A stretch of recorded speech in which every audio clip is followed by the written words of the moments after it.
ඔගොල්ලෝ හැමෝම ආදරෙන් පිළිගන්නවා මගේ YouTube channel එකට. අද මම පෙන්වන්න යන්නේ රසම රස විදිහට මෑෂ් පොටේටෝ එකක් හදාගන්නේ කොහොමද කියලා. අපිට අවශ්‍ය කරන දේවල් තමයි මෙතන තියෙන්නේ. එදිනදා ගෙදරදී හොයාගන්න පුළුවන් දේවල් තමයි මම අද භාවිතා කරන්නේ. හරිම ලේසියෙන් ඉක්මනට හදාගන්න පුළුවන් දෙයක්.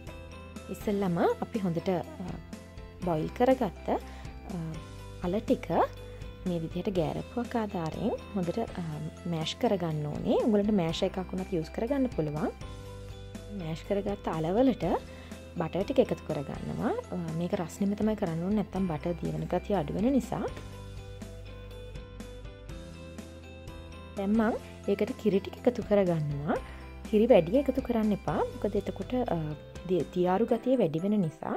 දැන් මම ලුණු එකතු කරගන්නවා. මුගුළු ගම්බිරිස් එකතු කරගෙනකොට ක්‍රැක් පෙපර් එකතු කරනවා නම් ගොඩාක් රසයි මේක ගම්බිරිස් හැපෙද්දී.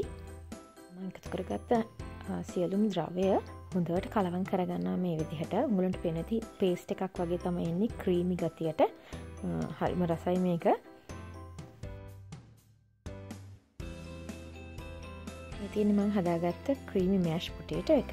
ඉතින් ඔයගොල්ලන්ට රෑ ආහාරයට වගේම උදේ ආහාරයටත් මේක යොදා ගන්න පුළුවන්. ගොඩක් කවා ගන්න අමාරු බබලා ඉන්නව නම් මේ වගේ දෙයක් හදලා දුන්නත් ආසාවෙන් කයි.